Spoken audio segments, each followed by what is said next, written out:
not going to be here for that much longer. Hey guys, I'm Nate. Welcome back to the channel. So today we got to talk about the Dodge Hornet.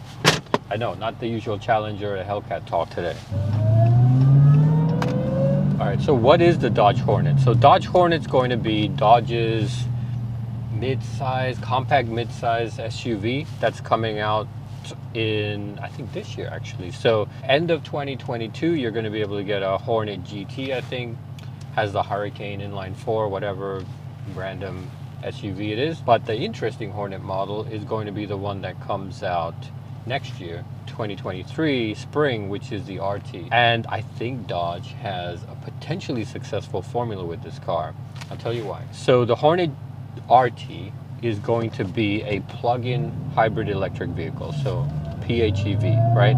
So what that means is you can plug it in, get a little bit of range for whatever you need to do, but if you need to go a long distance, you could just use a gas engine. It has a regular gas engine. So in my opinion, this is the best way for the transition to electric vehicles to happen. Why? Because first, charging infrastructure, we talked about it so many times, it's still not there to support a 100% switch to electric vehicles for people that don't have access to charging infrastructure. So if you live in like an apartment complex, you live in a house that doesn't have a driveway, you're stuck charging on the street, running a power cord out to it, or if you're in an apartment, you're gonna have to go every few days to the supercharger station, electric charger station, go to Whole Foods, leave your car there for a little while it charges up. Not quite as convenient as gasoline counterparts.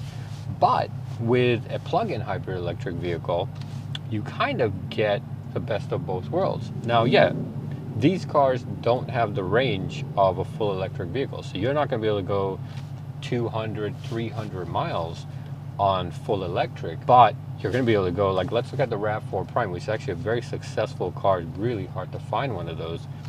We've been thinking about one of those as a replacement to my wife's car, which is a Prius. I know, Prius Hellcat household. The yin and the yang, guys, all about balance. So the RAV4 Prime, 42 miles electric range, 600 miles combined when you take into account the gas tank. And so what this means is for 99% of our time, we don't really drive more than maybe 30, 40 miles a day. And so we're gonna be able to take advantage of the savings of electric and not have to pay gas prices, or as gas prices increase. That's it. Now, for the other 1% of the time where we need to go on a road trip somewhere a little farther, you got the gas engine. So you don't have to worry about your trip now taking potentially like hours more because you have to stop at a charging station to fill up. It solves 99% of the problem. Like I said, this is, I feel like, a winning formula, and I think you've seen it with the RAV4 Prime. It's been a very successful vehicle. Like I said, really hard to get. Everyone kind of wants one because, hey, it just fits. Meets the government qualifications for the EV tax credits, all of that stuff. Well, not anymore because of now the new rules, right? So the Hornet, assuming the battery and all the other stuff meets the qualifications for the tax credit, and it's assembled here, it will meet those credits, and it will solve probably the majority of people's majority problem, which is day-to-day commuting, day-to-day errands, all of those things, where you're going to be able to take advantage of electric savings. And then for those times you need to go on a road trip, no problem. Got a gas engine, it's not going to take hours extra. So this is where I think they got a winning formula with it. Now, you know, we're gonna have to see, I guess, how this shakes out. Car comes out in about a year, well, maybe less than a year, next spring. So this could be interesting. So now, on the other side, I wish they had maybe followed a similar formula in the world of the muscle cars, the performance cars, but that's, I guess, another story for another day. What's Dodge doing with the electric cars?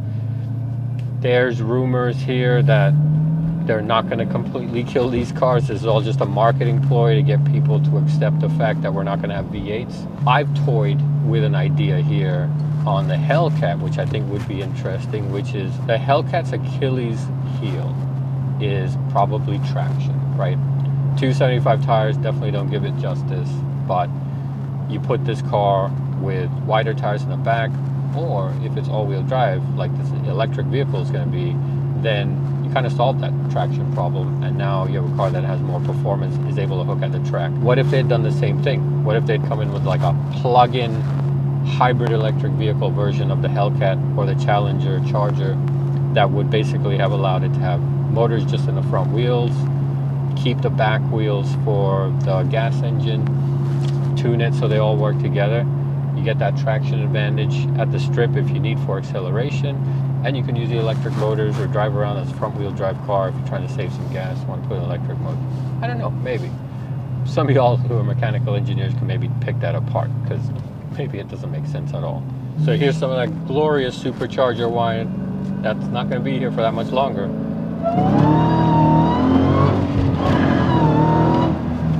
Got a nice little burnout there. We got to talk about this past week though, so definitely stay tuned. Make sure you subscribe. We're gonna have to talk about the Durango making a comeback. We're gonna have to talk about these last call editions. We're gonna have to talk about what rumors are floating around about the electric vehicle is Charger Challenge.